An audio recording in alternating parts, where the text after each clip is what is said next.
ബിസ്മില്ലാഹിർ റഹ്മാനിർ റഹീം. അൽഹംദുലില്ലാഹി റബ്ബിൽ ആലമീൻ.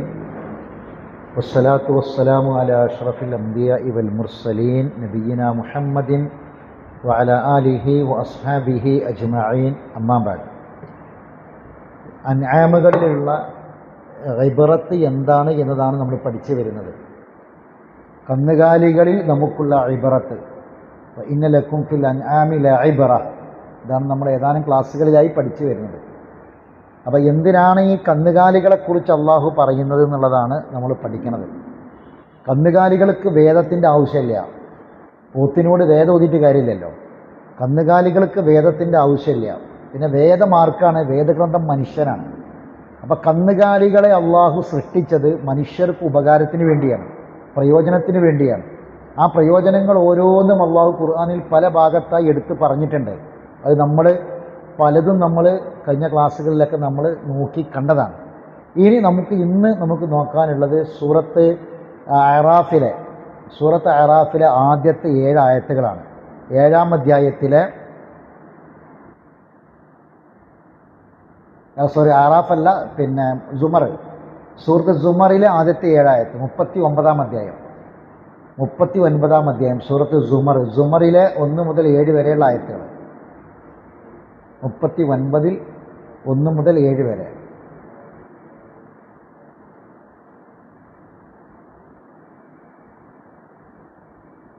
39-ാമത്തെ സൂറത്ത്, സൂറത്ത് സുമർ. കണ്ടോ? ഓതിക്കോളൂ.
സൂറത്ത് സുമറിലെ ഈ ആദ്യത്തെ 7 ആയത്തുകൾ നമ്മൾ കേട്ട ഊതി ആയത്തതാണ്. സുമറിലെ 7 ആയത്താണ്. അപ്പോൾ സൂറത്തിൽ മുഅ്മിനൂനിലെ ഇന്നലക്കും ഫിൽ അൻആമി ലഇബ്റ എന്ന് പറഞ്ഞ ആ ആയത്തിൻ്റെ വിശദീകരണവുമായി ബന്ധപ്പെട്ട് നമ്മൾ നോക്കേണ്ട ആയത്തുകളാണ് നമ്മളിപ്പോൾ ഓതി സുമറിലെ 7 ആയത്ത്. ഞാൻ ഓർക്കണം എന്താ നിങ്ങൾ, ഈ സുമറിലെ ഈ ആദ്യത്തെ ഈ 7 ആയത്തുകൾ നമ്മൾ എടുത്ത സമയത്ത് ഈ സൂറത്തും പിന്നെ സൂറത്തിൽ മുഅ്മിനൂനിലെ ആയത്തുകളും തമ്മിൽ വലിയ ബന്ധമുണ്ട്. സുമറിലെ ഈ ആദ്യത്തെ ആയത്തുകളും സൂറത്തിൽ മുഅ്മിനൂനിലെ ഈ നമ്മളിപ്പോൾ പഠിച്ചുകൊണ്ടിരിക്കുന്ന ആയത്തുകളും തമ്മിൽ ചില ബന്ധമുണ്ട്. അപ്പം സൂറത്ത് സുമർ നമ്മൾ സെൻട്രലിൽ ജെമിനിയിൽ നമ്മൾ സെൻട്രലിൽ ക്ലാസ് തുടങ്ങിയപ്പം ആ സുമറിലെ ഈ ഇപ്പം നമ്മൾ ഈ ഓതി ആയത്തുണ്ടല്ലോ, അവസാന ഓതി ആയത്ത് 7ാമത്തെ ആയത്ത്, ആ ആയത്ത് എടുക്കുന്ന സമയത്താണ് ആ ആയത്തിൻ്റെ വിശദീകരണവുമായി ബന്ധപ്പെട്ട് സൂറത്തിൽ മുഅ്മിനൂനിലെ ആയത്ത് നമ്മൾ അവിടെ പരിശോധിച്ചത്. ഇപ്പോൾ ഇവിടെ സൂറത്തിൽ മുഅ്മിനൂനിലെ ആയത്ത് നമ്മൾ പഠിക്കുമ്പം ഇതിൻ്റെ വിശദീകരണമായിട്ട് നമ്മൾ സുമർ നോക്കുകയാണ്. അപ്പോൾ അന്ന് അവിടെ സുമർ എന്താണ്? അള്ളാഹുവിൻ്റെ. അതുകൊണ്ട് തന്നെ ഇതിലൊരിക്കലും എന്ത് പറ്റില്ല? സ്ഖലിതങ്ങൾ സംഭവിക്കൂല. ഖുർആനിലൊരിക്കലും തെറ്റ് പറ്റൂല. മനസ്സിലല്ലേ? ഇപ്പോൾ കഴിഞ്ഞ ദിവസങ്ങൾ നിങ്ങളെല്ലാവരും വായിച്ചതായിരിക്കും, നമ്മളെ എക്സ് മുസ്ലിം ആരിഫ് ലണ്ടനിൽ പോയിട്ട് മണ്ടനായത്. അവിടെ ചെന്നിട്ട് പറഞ്ഞ് ഖുർആനിൽ ഇങ്ങനെ സ്വന്തം മക്കളെ കല്യാണം കഴിക്കാന്നുള്ള ആയത്തുണ്ടെന്ന് പറഞ്ഞപ്പോൾ അത് എല്ലായിടത്തും പോയി തട്ടിവിടണ മാതിരി അവിടെയും പോയി തട്ടിവിട്ടതാണ്. പക്ഷെ എന്തായെന്ന് ചോദിച്ചാൽ അവിടെ നല്ല ഖുർആൻ പഠിച്ച ആൾക്കാരാണ് ഉള്ളത്. ആ ആൾക്കാരെ മുന്നിൽ അത് പറഞ്ഞത് അവരാ വെല്ലുവിളി എടുത്ത് പറഞ്ഞ് കാണിക്കാൻ വേണ്ടി പറഞ്ഞല്ലോ. കാണിക്കാൻ വേണ്ടി പറഞ്ഞപ്പോൾ മൊബൈലിൽ തിരഞ്ഞിട്ട് കാണില്ല. അവസാനം പറഞ്ഞ് നെറ്റില്ല അതിൻ്റെന്ന് പറഞ്ഞു. അപ്പോൾ അവിടെയുള്ള മറ്റേ ആൾ പറയുന്നത് എൻ്റെ മൊബൈൽ ഫുൾ നെറ്റാണ്, എടുത്തോളി എന്ന് പറഞ്ഞു. ഒന്നും പറയാനില്ലാതെ മറുപടി പറയാൻ കഴിയാതെ തിരിച്ചു പോകുന്നത്. അപ്പോൾ ഞാൻ പറയുന്നത് ഖുർആൻ ആരിൽ നിന്ന് ഇറങ്ങിയതാണ്? അസീസും ഹക്കീമുമായി അള്ളാഹുവിൽ നിന്ന് ഇറങ്ങിയതാണ്. ഇതിലൊരിക്കലും തെറ്റ് കണ്ടെത്താൻ കഴിയില്ല. ഒരാൾക്ക് ഖുർആനെ വിമർശിക്കുന്ന ഒരാൾക്കും ഖുർആനിലൊരു തെറ്റും കാണാൻ കഴിയില്ല. ഇനി അങ്ങനെ ആരെങ്കിലും പറയുന്നുണ്ടെങ്കിൽ അതിൻ്റെ കാരണം അയാൾ ആ ഗ്രന്ഥത്തെക്കുറിച്ച് ശരിക്ക് പഠിക്കാത്തത് കൊണ്ടും മനസ്സിലാക്കാത്തത് കൊണ്ടാണ്. ശരി, ഇന്ന അൻസൽന അലൈക്കൽ കിതാബ് ബിൽ ഹക്ക്, തീർച്ചയായും ഇന്ന അൻസൽന ഇലൈക്കൽ കിതാബ് ബിൽ ഹക്ക്, നിന്നിലേക്ക് ഈ ഗ്രന്ഥം ഇറക്കിയത് അതിൻ്റെ ഇറക്കേണ്ട മൃഗപ്രകാരം ഹക്കായിട്ട് തന്നെയാണ് ഇറക്കിയിട്ടുള്ളത്. എങ്ങനെയാണ് ഒരു ഗ്രന്ഥം ഇറങ്ങേണ്ടത് ആ ഗ്രന്ഥം അങ്ങനെ തന്നെയാണ്. നിങ്ങൾ ആലോചിച്ച് നോക്കി, ഖുർആൻ എങ്ങനെ ഇറങ്ങിയത്? ഖുർആൻ്റെ ക്രോഡീകരണമൊക്കെ ഒന്ന് പഠിച്ചു നോക്കി നിങ്ങൾ. ഖുർആനിൽ ഇപ്പോൾ ഇന്നത്തെ നമ്മൾ കാണുന്ന ഖുർആനിൽ ആദ്യം മറിച്ചാൽ കാണുന്ന സൂറത്താണോ ആദ്യം ഇറങ്ങിയത്? ആണോ? അല്ല. ഞാൻ പറഞ്ഞാൽ മനസ്സിലാവുന്നുണ്ടോ? ഖുർആനിൽ എവിടെ ഇന്ന് നമ്മൾ കാണുന്ന ഖുർആനിൻ്റെ ഓർഡർ പ്രകാരം തന്നെയാണ് ഖുർആൻ പൂർണ്ണമായത്. പക്ഷെ അത് പൂർത്തിയാക്കണം നോക്കി ലോകത്ത് വേറെ ഏതെങ്കിലും ഗ്രന്ഥം അങ്ങനെ ഉണ്ടാവുമോ? അതായത് ഇപ്പം ഞാൻ പറഞ്ഞില്ല, ഇത് ഉദാഹരണത്തിന് ഇതിപ്പോൾ ഒരു ഖുർആനാണെന്ന് വിചാരിക്കുക. അപ്പോൾ ഖുർആൻ ഇവിടുന്ന് ഫാത്തിഹ മുതൽ ഇവിടെ തുടങ്ങാം. ഫാത്തിഹ മുതൽ ഇവിടെ തുടങ്ങിയിട്ട് നാസ് വരെ. അപ്പം ആദ്യം ഇറങ്ങുന്ന വഹി എവിടെ? ഇവിടെ ഈ അവസാന ഭാഗത്ത് ഇഖ്റ ബിസ്മി ഇവിടെ വെച്ചു, മനസ്സിലാണ്ട് പറഞ്ഞത്. പിന്നെ ഇറങ്ങിയത് മുസമ്മിൽ, അത് ഇവിടെ വെച്ചു, ഈ ഭാഗത്ത് വെച്ചു. ഇങ്ങനെ ഓരോന്ന്. പിന്നെ അൽബക്കറിലെ കുറേ ഇതിങ്ങനെ പല ഭാഗത്തായിട്ട് വെക്കണത്. അതിൻ്റെ ഇടയിലൊക്കെ ഗ്യാപ്പ് വരുന്നുണ്ട്. അവസാനം ഖുർആൻ ഇറങ്ങി പൂർത്തിയായപ്പോൾ എന്തായി? ഫുള്ളായി. ഇവിടുന്ന് ഫാത്തിഹ മുതൽ നാസ് വരെ ഫുള്ളായി. അപ്പോൾ ആയത്ത് ഇറങ്ങുമ്പോൾ തന്നെ അതിൻ്റെ കൂടെ ഈ ആയത്ത് ഇറങ്ങുന്ന ആയത്തുകൾ ഖുർആൻ എവിടെയാണ് വെക്കേണ്ടതെന്നുള്ള ഈ വഹി കൂടി ഇറങ്ങുന്നുണ്ട്. ഞാൻ പറഞ്ഞാൽ മനസ്സിലായില്ലേ? റസൂലുള്ള വഫാത്താകുമ്പോൾ ഖുർആൻ പൂർണ്ണമായി. എങ്ങനെ പൂർണ്ണമായത്? അതിൻ്റെ ഓർഡറിൽ തന്നെ പൂർണ്ണമായി. നാസ് ഫാത്തിഹ മുതൽ സൂറത്ത് നാസ് വരെയുള്ള രൂപത്തിൽ തന്നെ പൂർണ്ണമായി. അതാണ് നബി സല്ലല്ലാഹു അലൈഹി വസല്ലം വഫാത്തായപ്പം, നബി വഫാത്താകുമ്പോൾ മുസ്ഹഫില്ലല്ലോ, മുസ്ഹഫുണ്ടോ? അങ്ങനെ ഓരോന്ന് ഓരോ വസ്തുക്കളിലാണ്. അത് നബി സല്ലല്ലാഹു അലൈഹി വസല്ലം വഫാത്തായതിനു ശേഷം ഇതെല്ലാം കൂടി കൊണ്ടുവന്നു. എല്ലാം കൂടി കൊണ്ടുവന്നിട്ട് ഓരോരുത്തരുടെ കൈകളിലുള്ളത് കൊണ്ടുവന്നിട്ട് ഇങ്ങനെ ഓർഡർ പ്രകാരം വെച്ചു. ഒരാളെ കയ്യിലുള്ളത് ഫാത്തിഹ അത് വെച്ചു, അടുത്താളെ കയ്യിൽ അൽബക്കറിലെ കുറച്ചായത് അത് വെച്ചു, അടുത്താളെ കയ്യിൽ അൽബക്കറിൽ വേറെ ആയത് വെച്ചു. അതങ്ങനെ വെച്ച് അവസാനം എന്തായി? നാസ് വരെ വെച്ചു. എന്നിട്ട് അത് വെച്ചതിന് ശേഷം അബൂബക്കർ സിദ്ദീഖ് റളിയല്ലാഹു തആല അൻഹു അതിനെ വിളിച്ച പേരാണ് മുസ്ഹഫ് എന്ന്. പേജായി. കാരണം ഒരു പേജ് അല്ല, അല്ലെങ്കിൽ ഒരു പേജ് തോലാണ്, അങ്ങനെയാണ്. പക്ഷെ അത് ക്രോഡീകരിക്കപ്പെട്ടു. സ്വഹാബത്തെ ഖുർആൻ മനപ്പാടമാക്കിയതും ആ രൂപത്തിൽ തന്നെയാണ് മനപ്പാടാക്കിയത്. അപ്പോൾ എങ്ങനെയാണോ ഒരു ഗ്രന്ഥം ഇറങ്ങേണ്ടത് ആ രൂപത്തിൽ തന്നെയാണ് ആ ഗ്രന്ഥം ഇറങ്ങിയത്. ഇന്ന അൻസൽന ഇലൈക്കൽ കിതാബ ബിൽ ഹഖ്, അതുകൊണ്ട് ഫഅബ്ദുല്ലാഹ മുഖ്ലിസൻ ലഹുദ്ദീൻ. അപ്പോൾ എന്തിനാണ് ഈ ഗ്രന്ഥം? മനസ്സിലാണ് ഞാൻ പറയുന്നത്. ഈ ഗ്രന്ഥത്തെക്കുറിച്ച് പറയാണ്. വല്ലദിന ഇത്തഖദു മിൻ ദൂനിഹി ഔലിയ, അള്ളാഹുവിന് പുറമെ പല ആളുകളും ഔലിയാക്കളെ സ്വീകരിക്കുന്നു. അള്ളാഹുവിന് പുറമെ ഔലിയായിനെ സ്വീകരിക്കുന്നവർ എന്തിനാ സ്വീകരിക്കുന്നത്? അവരുടെ വാദം എന്താണ്? മാ നഅബുദുഹും ഇല്ലാ ലിയുഖരിബൂന ഇലല്ലാഹി സുൽഫ, അള്ളാഹുവിലേക്ക് ഞങ്ങളെ ഒരു അടുപ്പിക്കാൻ വേണ്ടി മാത്രമാണ് ഞങ്ങൾ അവരെ ആരാധിക്കുന്നതാണ്. അള്ളാഹുവിലേക്ക് അടുപ്പിക്കാൻ ആരെങ്കിലും ആണോ? അള്ളാഹ് ആരാ? അള്ളാഹിനെ പറ്റി ചോദിച്ചാൽ എന്ത് പറയണമെന്നാ പറഞ്ഞത്? ഒരാൾ അള്ളാഹിനെ പറ്റി ആരാ അള്ളാഹ് എന്ന് ചോദിച്ചാൽ അള്ളാഹ് ഗഫൂറാണ്, റഹീമാണ്, റഹ്മാനാന്ന് പറയാനല്ല പറഞ്ഞത്. പക്ഷെ അതൊക്കെ അങ്ങനെ തന്നെ അല്ലേ? പക്ഷെ എന്താ മറുപടി? വൈദാ സഅലക ഇബാദി അന്നി, എന്നെ പറ്റി അടിമ ചോദിച്ചാൽ പറയുന്നത് കരീബാന്നാണ്. കരീബ് എന്ന് പറഞ്ഞാൽ എന്താ? ഏറ്റവും അടുത്തവൻ. അങ്ങോട്ട് അങ്ങനെ പറഞ്ഞത്. അള്ളാഹുവിന് കരീബ് എന്നതിനേക്കാൾ എത്രയോ മുന്തിയ ഇസ്മുകളില്ലേ? ഇല്ലേ? റഹ്മാൻ എന്ന സിഫത്തില്ലേ, ഇസ്മില്ലേ? റഹീം എന്നുള്ളതില്ലേ? ഗഫൂർ, തവ്വാബക്കല്ലേ? പക്ഷെ കരീബാന്ന് പറയാൻ കാരണം എന്താ? അള്ളാഹിനെ പറ്റി പല ആൾക്കാരും മനസ്സിലാക്കിയത് അള്ളാഹ് ബഈദാന്നാണ്. അള്ളാഹ് കുറേ ദൂര. അള്ളാഹുലേക്ക് അടുക്കണമെങ്കിൽ നമുക്ക് മധ്യവർത്തിമാർ വേണം, ഇടയാളന്മാർ വേണമെന്ന് വിചാരിച്ചു വെച്ചു. അപ്പോൾ അള്ളാഹ് ആ ഇടയാളം തന്നെ ഒഴിവാക്കുകയാണ്. എന്നിട്ട് പറഞ്ഞു, എൻ്റെ അടിമ എന്നെപ്പറ്റി ചോദിച്ചാൽ പറയുന്നത് ഖരീബാണ്. ഏറ്റവും അടുത്തോനെ പിന്നെ അടുപ്പിക്കാൻ വേറെ ആണ് വേണം. നമുക്കൊരു കാര്യം നേടണം. അപ്പം മുഖ്യമന്ത്രിനോട് നമുക്ക് പറയണം, മുഖ്യമന്ത്രി നമുക്ക് പരിചയം, മുഖ്യമന്ത്രിനെ ആ വിഷയം നടത്താൻ വേണ്ടി ഇടയിലൊരു MLA വെക്കണം വിചാരിച്ചോളി. അത് ആർക്കാ വെക്കേണ്ടി വരിക? മുഖ്യമന്ത്രി അടുപ്പില്ലാത്തവരല്ലേ അല്ലേ? മുഖ്യമന്ത്രിനെ ഏറ്റവും അടുത്ത ആൾക്കാർക്ക് ഒരു MLA ആവശ്യമുണ്ടോ? ഏറ്റവും അടുത്ത ആൾക്കാർക്ക് എന്ത് മതി? ഇടയാളന് ആവശ്യമില്ല, നേരെ പറഞ്ഞാൽ മതി. അള്ളാഹു സുബ്ഹാനഹു വ തആലക്ക് ഈ ഇടയാളന്മാർ വേണ്ട, നേരിട്ട് പറഞ്ഞാൽ മതി.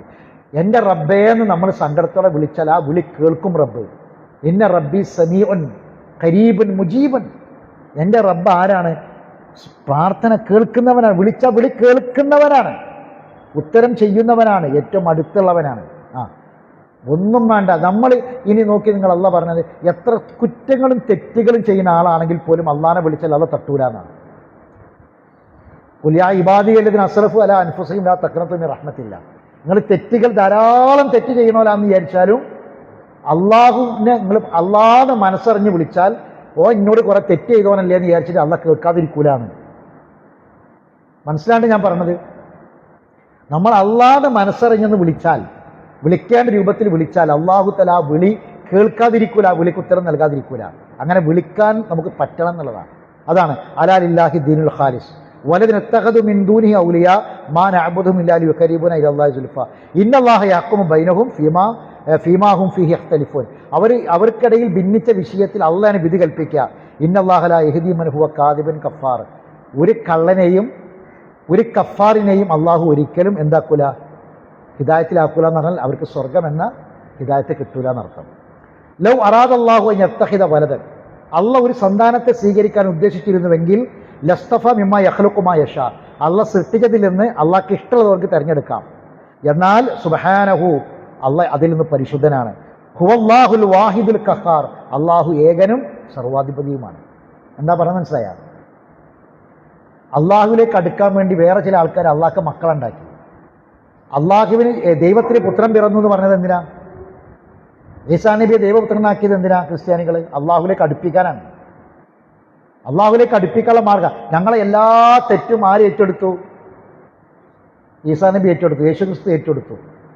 ആ യേശുക്രിസ്തു ആ തെറ്റുകളൊക്കെ അള്ളാഹു എടുത്തു പറഞ്ഞു. ഒരു മധ്യവർത്തിൻ്റെ ആവശ്യമില്ല.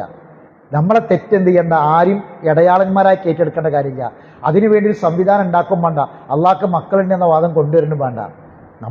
നമുക്ക് തെറ്റ് പറ്റിയിരിക്കണമെങ്കിൽ നമ്മൾ റബ്ബിനോട് പറഞ്ഞാൽ മതി, റബ്ബേ എനിക്ക് തെറ്റ് പറ്റി. അല്ലാഹുമ്മ അൻത റബ്ബി ലാ ഇലാഹ ഇല്ലാ അൻത.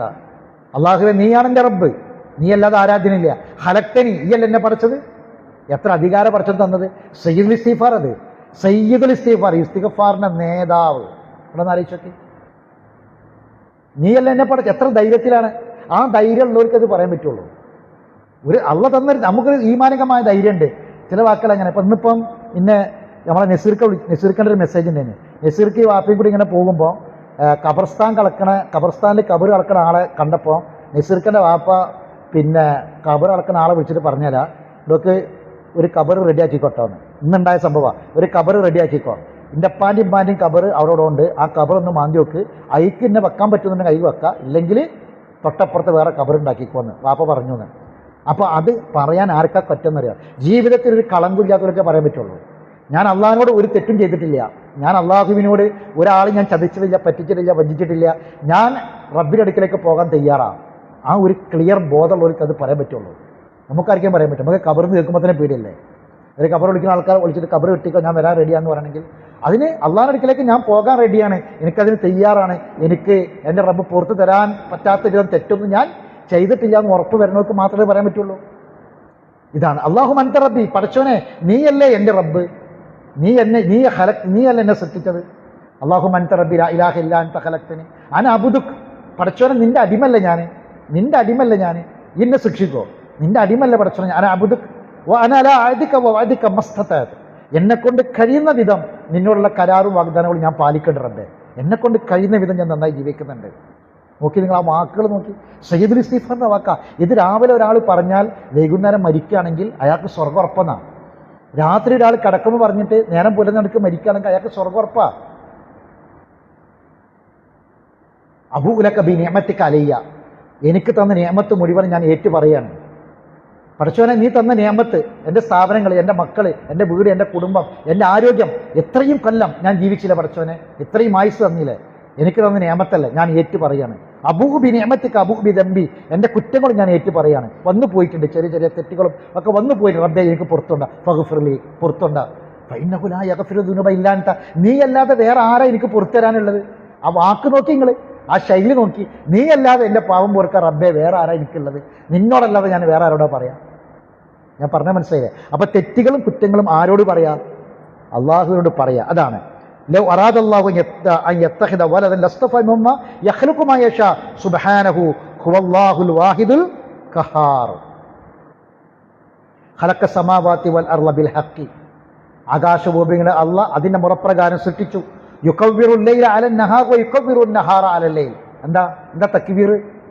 ഭൂമി പരന്നതാന്ന് ഖുർആനിൽ പറഞ്ഞിട്ടില്ല. യുകവ്വിറുൽ ലൈല അലൻ നഹാർ വ യുകവ്വിറുൻ നഹാറ അലൽ ലൈൽ, രാത്രിയെ പകൽ പൊതിയുന്നു, പകൽ രാത്രിയെ പൊതിയുന്നു. അതെന്താ സംഭവം? രാവും പകലും മാറി മാറി വരും. നമ്മളെ ആയുസാണ്. ഇന്നത്തെ രാത്രി കഴിഞ്ഞ് ഇന്ന് പകലാണെങ്കിൽ ഇന്ന് രാത്രി ആവുമെന്ന് ഉറപ്പില്ല. അങ്ങനെ പ്രതീക്ഷിച്ചവരൊക്കെ മരിച്ചു പോയിട്ടുണ്ട് പലരും. അപ്പൊ ഇത് രാത്രി പകലിനെ പൊതിയുന്നു, പകൽ രാത്രിയെ പൊതിയുന്നു. കുല്ലു യജ്രി ലി അജ്രി മുസമ്മ, എല്ലാവരും ഒരു നിശ്ചിത അവധി വരെ. സുബ്ഹാനല്ലാഹ്. എങ്ങനെ? ആകാശത്തെ ചന്ദ്രനും നക്ഷത്രങ്ങളും സൗരയൂഥങ്ങളും ഗ്രഹങ്ങളും എല്ലാം ചലിക്കുന്നുണ്ട്. വശംസു തജിരി, സൂര്യനും സഞ്ചരിക്കുന്നുണ്ട്. യക്കലി അജ്ലി മുസമ്മ, നമ്മളും സഞ്ചരിക്കുന്നുണ്ട്, നമ്മളും ജീവിക്കുക. നമ്മളതൊരു യാത്രയല്ലേ, ഒരു സഞ്ചാരമല്ലേ, അല്ലേ? മുഴുവനാക്കാൻ പറ്റുമോ? ഇല്ല, മുഴുവനാക്കാൻ പറ്റൂല. അതിനു മുമ്പ് ആ സ്വപ്നം പൂർത്തിയാക്കി ഇന്ന സ്ഥലത്ത് എത്തണമെന്ന് വിചാരിച്ചിട്ട് അവിടേക്ക് എത്തണമെന്നില്ല. അതിന് പാതി വഴിയെ നമ്മൾ പോകേണ്ടി വരും.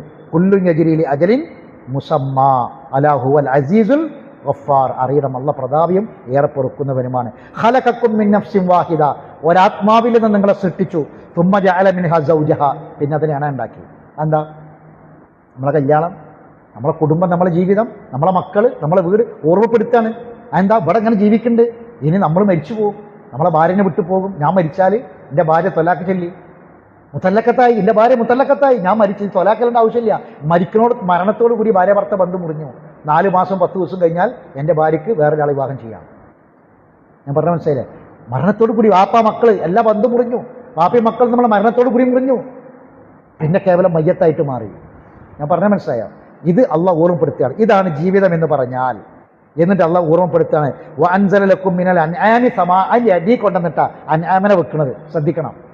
ഇനി അതിന്റെ ശേഷം പറഞ്ഞത് നമ്മളെ പറ്റിയ വഇന്ന ലക്കും ഫിൽ അൻആമി വഅൻസല ലക്കും മിനൽ അൻആമി സമാനിയത അസ്വാജ്, 8 തരം 8 ഇണകളെ അള്ളാഹു സമാനിയത്ത് അസ്വാജ് ആക്കിയിട്ട് ഇറക്കി, കാലികളെ. അതിൻ്റെ ഇടയിൽ കൊടുന്നൊരു വാക്കിട്ട. ഇനി ബാക്കി നോക്കി, യഖ്ലുഖുക്കും ഫീ ബുത്തൂനി ഉമ്മഹാത്തിക്കും, നിങ്ങളെ ഉമ്മമാരുടെ ഗർഭാശയത്തിൽ അള്ളാഹു നിങ്ങളെ സൃഷ്ടിച്ചു. ഖൽഖം മിൻ ബഅദി ഖൽഖിൻ, ഒരു സൃഷ്ടിപ്പിന് ശേഷം മറ്റൊരു സൃഷ്ടിപ്പായിട്ട്. ഫീ ദുലുമാത്തിൻ സലാസ്, 3 ഇരുട്ടുകളിലായിട്ട്. എന്ന് പറഞ്ഞാൽ 1 വയറിൻ്റെ ഇരുട്ട്, 2 ഗർഭപാത്രത്തിൻ്റെ ഇരുട്ട്, 3 ഗർഭപാത്രത്തിൻ്റെ ഉള്ളിൽ ആവരണം ചെയ്യപ്പെട്ടിട്ടുള്ള ഒരു വസ്തു ഉണ്ട്. അങ്ങനെ 3 ഇരുട്ടുകൾക്കുള്ളിലായിട്ട് നിങ്ങൾ അള്ളാഹ് സൃഷ്ടിച്ചു. ഇതൊന്നും മുഹമ്മദ് നബിക്ക്, ഇതൊന്നും ശാസ്ത്രം ഇത്രയും വിശാലമായി പുരോഗതി പ്രാപിച്ച കാലത്തൊന്നുമല്ല ഈ ആയത്ത് ഇറങ്ങാനായിട്ടാ. അതിൻ്റെ അർത്ഥം എന്താ? നമ്മളെ സൃഷ്ടിച്ച അള്ളാൻ്റെ, നമ്മളെ ഉമ്മയുടെ ഗർഭപാത്രത്തിൽ നമ്മളെ സൃഷ്ടിച്ച അള്ളാൻ്റെ കലാം തന്നെയാണ് എന്ത് ഖുർആൻ. അതിന് തെളിവാ അല്ലേ? നമ്മളെ ഉമ്മ ഇരിക്കുമ്പോഴാണോ, നമ്മളെ ഉമ്മ നടക്കുമ്പോഴാണോ, നമ്മളെ ഉമ്മ ഉറങ്ങുമ്പോഴാണോ, നമ്മളെ ഉമ്മ യാത്ര ചെയ്യുമ്പോഴാണോ നമുക്ക് റൂഹിനിട്ട് നമുക്കാർക്കും അറിയോ? എന്താ റസൂലുള്ളാഹി പറഞ്ഞത്? ഉമ്മൻ്റെ ഗർഭപാത്രത്തിൽ 40 ദിവസം നുത്ഫത്ത്, 40 ദിവസം അലക്കത്ത്. നമ്മൾ പഠിച്ചില്ലേ? അലക്കത്ത് മുളത്തൊക്കെ പഠിച്ചില്ലേ? 40 ദിവസം മുളാത്ത്, 40 ദിവസം മുളാത്ത്. പിന്നീട് അള്ളാഹു തആല മലക്കരെ നിയോഗിച്ചിട്ട് പറയും, 4 കാര്യങ്ങൾ എഴുതാൻ വേണ്ടി പറയും. അവൻ്റെ റിസ്ക്, അവൻ്റെ അജല്, അവൻ്റെ അമല്, ഇതൊക്കെ എഴുതാൻ വേണ്ടി പറയും. എന്നിട്ട് അള്ളാഹ് റൂഹിനെ ഊതുന്ന. ആ റൂഹിനെ ഊതിയപ്പോഴാണ് നമ്മളെന്തായത്?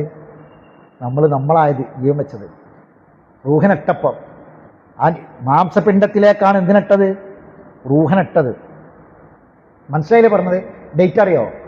രാവിലെയാണോ, പകലാണോ, യാത്രയിലാണോ, ഉറക്കത്തിലാണോ, വീട്ടിൽ ജോലി ചെയ്യുമ്പോഴാണോ, കുളിക്കുമ്പോഴാണോ, ഉറങ്ങുമ്പോഴാണോ? അറിയില്ല. ഇനി അതേപോലെ ആ റൂഹിനെടുക്കലും അങ്ങനെ തന്നെ. റൂഹിനിട്ട ഡേറ്റ് നമുക്ക് ആർക്കും അറിയില്ല. അതുപോലെ റൂഹിനെടുക്കും എപ്പോൾ? ഉറങ്ങുമ്പോഴാണോ, യാത്രയിലാണോ, വർക്ക് ചെയ്യുമ്പോഴാണോ, നിൽക്കുമ്പോഴാണോ, നടക്കുമ്പോഴാണോ? അറിയില്ല. നിൽക്കുമ്പോഴാണെങ്കിൽ കുഴഞ്ഞു വീണ് മരിക്കും, ശരീരം തളരും റൂഹാണ്ട് പോയാൽ, അല്ലേ? അതാണ് അള്ളാഹ് പറഞ്ഞത്. അപ്പോൾ ഫീ ദുലുമാത്തിൻ സലാത്ത് ദാലികുമുല്ലാഹു റബ്ബുക്കും, അതാണ് അവനാണ് നിങ്ങളുടെ റബ്ബ്, ലഹുൽ മുൽക്ക്, അവനാണ് അധികാരം, ലാ ഇലാഹ ഇല്ലാഹു, അവനല്ലാതെ ആരാധ്യനില്ല, ഫഅന്നാ തുസ്റഫൂൻ, എന്നിട്ടും നിങ്ങൾ എന്താണ് ഇതിൽ നിന്ന് തെറ്റിക്കപ്പെടുന്നത്. അതിനുശേഷം അല്ലാഹ് പറയാണ്, ഇൻ തക്ഫുറു, നിങ്ങൾ നന്ദികേട് കാണിക്കുകയാണെങ്കിൽ, ഇതൊക്കെ പറഞ്ഞിട്ടും നന്ദികേട് കാണിച്ച് ജീവിക്കുകയാണെങ്കിൽ, ഫഇന്നല്ലാഹു ഗനിയ്യും അൻകും, അള്ളാഹു നിങ്ങളെപ്പറ്റി നിരാശ്രയനാണ്, വലാ യർളാ ലി ഇബാദിഹിൽ കുഫർ, അള്ളാഹു അവൻ്റെ അടിമക്ക് ഒരിക്കലും നിഷേധം, ഒരിക്കലും നന്ദികേട് അള്ളാഹ് തൃപ്തിപ്പെടൂല. വൈൻ തഷ്കുറു, നിങ്ങൾ നന്ദി കാണിച്ചാൽ യർളഹു ലക്കും, അള്ളാഹു തൃപ്തിപ്പെടും. ഒരു നന്ദി കാണിക്കാൻ പടച്ചവൻ എനിക്ക് ഇങ്ങനെ തരുന്നുണ്ട്, അതുകൊണ്ട് തന്നതിൽ ഞാൻ കുറച്ച് കൊടുക്കണം, ആ ഒരു മനസ്സുണ്ടായാൽ അള്ളാഹ് ഇഷ്ടപ്പെടും, തൃപ്തിപ്പെടും. നന്ദികേടാണെങ്കിലോ അള്ളാഹു പൊറുക്കൂല. വലാ തസിറു വാസിറത്തും വിസ്റ ഉഖ്റ, ഒരാളെ പാപഭാരം മറ്റൊരാൾ വഹിക്കൂല. ഞാൻ ചെയ്ത എനിക്ക് കിട്ടി, എൻ്റെ വാപ്പ ചെയ്ത വാപ്പ കിട്ടി, മക്കൾ ചെയ്ത മക്കൾക്ക് കിട്ടി, ഓരോരുത്തരും ചെയ്ത് അവന് കിട്ടി, ഭാര്യ ചെയ്താൽ ഭാര്യയ്ക്ക് കിട്ടി, ഭർത്താവ് ചെയ്താൽ ഭർത്താവിന് കിട്ടി, ഭാര്യ ചെയ്താൽ ഭാര്യയ്ക്ക് കിട്ടി, ഭർത്താവ് ചെയ്താൽ ഭർത്താവിന് കിട്ടി, മക്കൾ ചെയ്ത മക്കൾക്ക് കിട്ടി. ഒരാളുടെയും പാപഭാരം മറ്റൊരാളും വഹിക്കൂല. തുമ്മ ഇലാ റബ്ബിക്കും മർജിയക്കും, അങ്ങനെ ജീവിച്ചിട്ട് മടക്കം കൊടുക്കുക. വീട്ടിലേക്ക് മടങ്ങുന്ന ആഗ്രഹം, പക്ഷെ വീട്ടിൽ ആ കാവല മടക്കം. തുമ്മ ഇലാ റബ്ബിക്കും മർജിയക്കും, മടക്കം നിങ്ങളെ റബ്ബിൻ്റെ അടുക്കലേക്കാണ് നിങ്ങളെ മർജി. മടക്കം എന്ന് പറഞ്ഞാൽ പോലെ അതിൻ്റെ ഗൗരവം എന്താ? യുനബ്ബിയുക്കും ബിമാ കുന്തും തഅമലൂൻ, നിങ്ങൾ ചെയ്ത മുഴുവൻ അമലിനെ കുറിച്ചും അള്ളാഹ് അവിടെ വെച്ച് വിവരം അറിയിക്കും. അതാണ് ആ മടക്കം. എല്ലാ അമലുകളെക്കുറിച്ചും അവന് വിവരം അറിയിക്കും. ഇന്നഹു അലീമുൻ ബിദാത്തി സുദൂർ, നിങ്ങളെ മനസ്സുകളിൽ എന്തൊക്കെ ഉണ്ടോ അത് മുഴുവൻ ആരറിയും? അള്ളാഹു അറിയും. നിങ്ങളെ തഖ്വയും നിങ്ങളെ ഖുശൂഉം നിങ്ങളെ ഈമാനൊക്കെ അറിയും. ശരി, അപ്പോൾ ഇവിടെ ഈ അൻആമിനെ പറ്റി പറഞ്ഞത് ഇവിടെ നമ്മൾ പഠിക്കുന്ന വിഷയം എന്താ? വൈനലക്കും ഫിൽ അൻആമില ഇബ്റ, അൻആമിലെ ഗുണപാഠമല്ലേ പറഞ്ഞത്. ആ അൻആമിൻ്റെ ഗുണപാഠം പറയാൻ വേണ്ടി ഒരു ബന്ധമില്ലാത്തോടത്ത് നിങ്ങൾ നോക്കി. ആ പിന്നെ 6-ാമത്തെ ആയത്തിൻ്റെ ആ ഘടന നോക്കി നിങ്ങൾ. തുടക്കം മനുഷ്യൻ്റെ സൃഷ്ടിപ്പാണ് അല്ലേ? ആദനബിനെ സൃഷ്ടിച്ച സൃഷ്ടിപ്പിനെ പറ്റിയാണ് പറഞ്ഞത്. ആദനബിനെ പഠിച്ചതും ഹവ്വാമിനെ പഠിച്ചതോ പറഞ്ഞത്. പിന്നെ പറഞ്ഞത് എന്താ?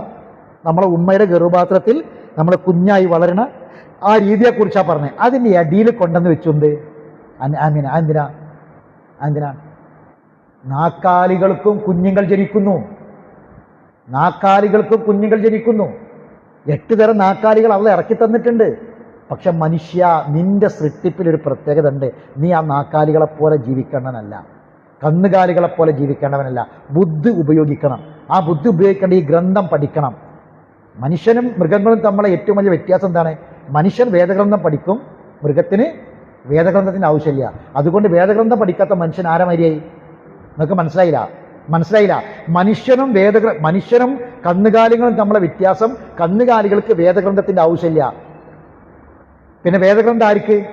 മനുഷ്യന്. അപ്പൊ വേദഗ്രന്ഥം പഠിക്കാത്തവൻ ആരുമാരിയായി? കന്നുകാലി എന്ന് പറയാൻ പറ്റില്ല, അതിനേക്കാളും മോശമായി. കന്നുകാലികൾക്ക് അത് തിരിച്ചറിവ് വേറെ കൊടുക്കുന്നുണ്ട്. അതുപോലും ആർക്കില്ലാതെ പോകും? മനുഷ്യന് ഇല്ലാതെ പോകും. അതാണ്. ഇനി ഇവിടെ നമുക്ക് ശ്രദ്ധിക്കേണ്ട ഒരു കാര്യം, ഒറ്റ ആയത്ത് കൂടി പറഞ്ഞ് അവസാനിപ്പിക്കാം. ഇവിടെ സമാനിയത്ത് അസ്വാജ് എന്ന് പറഞ്ഞില്ലേ? സമാനിയത്ത് അസ്വാജ് എന്ന് പറഞ്ഞാൽ എന്താ? 8. ആ 8 ഏതൊക്കെ?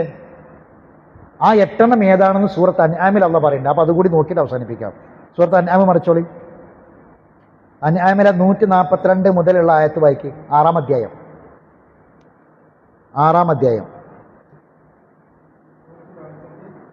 142, 6-ൽ 142.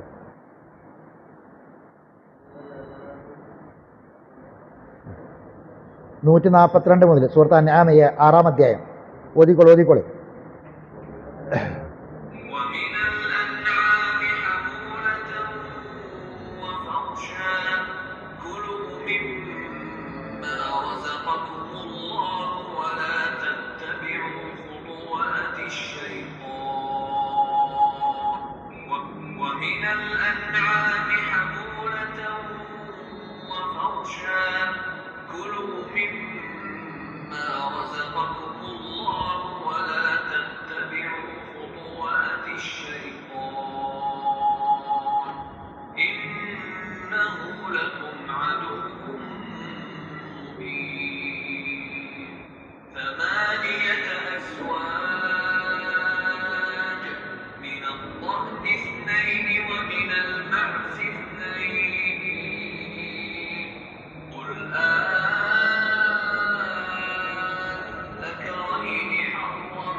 ومن الإبل اثنين ومن البقر اثنين قل أذكرين حرم أم الأنثيين أما اشتملت عليه أرحام الأنثيين أم كنتم شهداء إذ وصاكم الله بهذا فمن أظلم ممن افترى على الله كذبا ليضل الناس بغير علم إن الله لا يهدي القوم الظالمين قل لا أجد فيما أوحي إلي محرما على طاعم يطعمه إلا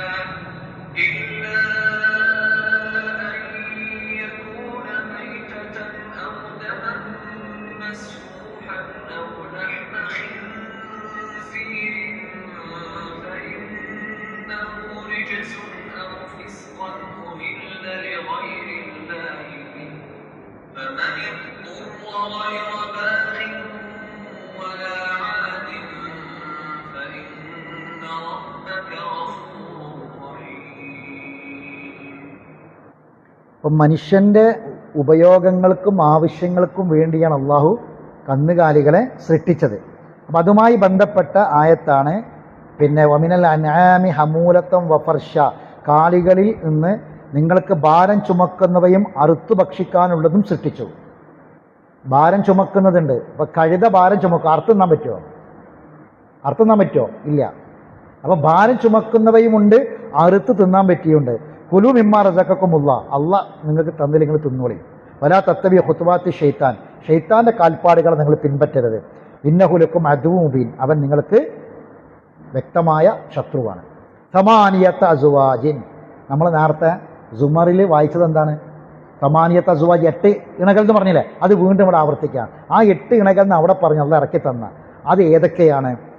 മിനൽ ഇനിസ്നൈനി വമിനൽ മാസിസ്നൈനി, 1 ചെമരിയാടിൽ നിന്ന്, 2 കോലാടിൽ നിന്ന് 2. ഇനി ബാക്കി അടുത്ത ആയത്തിൻ്റെ, അതിൻ്റെ അടുത്ത ആയത്തിൻ്റെ തുടക്കം വായിക്ക്. വമിനൽ ഇബിലിസ്നൈനി വമിനൽ ബക്കറിസ്നൈനി, പിന്നെ ഒട്ടകത്തിൽ നിന്ന് 2, പിന്നെ പശുവർഗത്തിൽ നിന്ന് 2. അപ്പം എത്രണ്ണായി? 2 2 2 2 2 എത്രയായി? 8ആയി. ഇതാണ് അള്ളാഹു ഇറക്കി തന്നത്. ഇതിനെയാണ് നമ്മൾ അറുക്കേണ്ടതും ഭക്ഷിക്കേണ്ടതും. അതാണ് കാലി സമ്പത്ത്, അതിനാണ് നമ്മൾ സക്കാത്ത് കൊടുക്കേണ്ടത്. അതാണ് അൻആം. മനസ്സിലായില്ലേ? ബാക്കിയുള്ളതൊക്കെ എന്താണ്? ദവാബുകളാണ്. മറ്റൊക്കെ ബാക്കിയുള്ള കുറേ സാധനങ്ങളുണ്ടല്ലോ, അതൊക്കെ എന്താണ്? അള്ളാഹു സൃഷ്ടിച്ചിട്ടുള്ള മൃഗം. നമുക്ക് കാലികളായിട്ട് വളർത്താനും നമുക്ക് സമ്പാദിക്കാനും കാലി സമ്പത്താക്കി മാറ്റാനും നമുക്ക് കറുക്കാനും പാല് കറക്കാനും കുടിക്കാനൊക്കെ അള്ളാഹു തആല തന്ന മൃഗങ്ങൾ ഏതാണ്? ഈ 6 ഇണകളെ അള്ളാഹു ആകാശത്തുനിന്ന് ഇറക്കിയെന്ന പറഞ്ഞത്.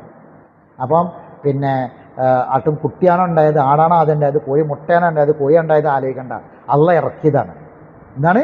അള്ളാഹു മനുഷ്യനെ പടച്ച പോലെ സൃഷ്ടിച്ച പോലെ ഓരോന്നിൻ്റെയും സൃഷ്ടാവാരാണ്? അള്ളാഹു സൃഷ്ടിച്ചതാണ്. ആ സൃഷ്ടിജാലങ്ങളെക്കുറിച്ച് ഓർമ്മപ്പെടുത്തുന്നത്. അപ്പം ഈ ആയത്ത് നമുക്ക് നൽകുന്ന സന്ദേശം എന്താണെന്ന് ചോദിച്ചാൽ, നമ്മുടെ ജീവിതം, നമ്മളും ഇവിടെ ജീവിക്കുന്നു, നമുക്കും രാവും പകലുമുണ്ട്. നമ്മളെ വീട്ടിലെ ആലയിലെ പശുക്കൾക്കും ആടിനും മാടിനും ഒക്കെയും എന്തുണ്ട്? താമസിക്കാനുള്ള സൗകര്യങ്ങളുണ്ട്. അതും തിന്നുന്നുണ്ട്, കുടിക്കുന്നുണ്ട്. അതിനും രാവും പകലൊക്കെ ഉണ്ട്. പക്ഷേ അതിൻ്റെ രാവും പകലും പോലെ അത് തിന്നുകയും കുടിക്കുകയും ചെയ്യുന്നത് പോലെ ആയാൽ പോരാ നമ്മുടെ ജീവിതം. നമ്മുടെ ജീവിതത്തിൽ ചില മാറ്റങ്ങൾ ഉണ്ടാകണം, അതിൽ നിന്ന് വ്യത്യാസം ഉണ്ടാകണം. അത് എവിടെ കണ്ടെത്തും? വേദഗ്രന്ഥം പഠിക്കുന്നതിലൂടെ കണ്ടെത്തും. മനുഷ്യൻ്റെ വ്യത്യാസം, മൃഗങ്ങളിൽ നിന്ന് മനുഷ്യനുള്ള വ്യത്യാസം, മനുഷ്യൻ വേദഗ്രന്ഥം പഠിക്കുന്നു, ഖുർആൻ പഠിക്കുന്നു, കിതാബ് പഠിക്കുന്നുള്ള ആ കിതാബ് പഠിക്കാത്ത, വേദഗ്രന്ഥം പഠിക്കാത്ത മനുഷ്യൻ ആർക്ക് തുല്യം? മൃഗത്തിന് തുല്യം, അതിനേക്കാൾ അകപ്പച്ചവനായി മാറും. അള്ളാഹു നമ്മളെ കാത്തുരക്ഷിക്കുമാറാവട്ടെ. അറിവില്ലായ്മ കൊണ്ട് വന്നുപോയ തെറ്റുകുറ്റങ്ങൾ അള്ളാഹു തആല അവൻ്റെ മഹത്തായ ഫദ്ല് കൊണ്ട് നമുക്ക് വിട്ടുപുറത്ത് മാഫാക്കി തരുമാറാവട്ടെ. മരണപ്പെട്ട ആളുകൾക്ക് അള്ളാഹു മഗ്ഫിറത്തും മർഹമത്തും പ്രദാനം ചെയ്യുമാറാവട്ടെ. രോഗികളായ ആളുകൾക്ക് അള്ളാഹു രോഗശമനം പ്രദാനം ചെയ്യട്ടെ. നമ്മുടെ ശരീരത്തിന് അള്ളാഹു ആരോഗ്യം ആഫിയത്തും പ്രദാനം ചെയ്യട്ടെ.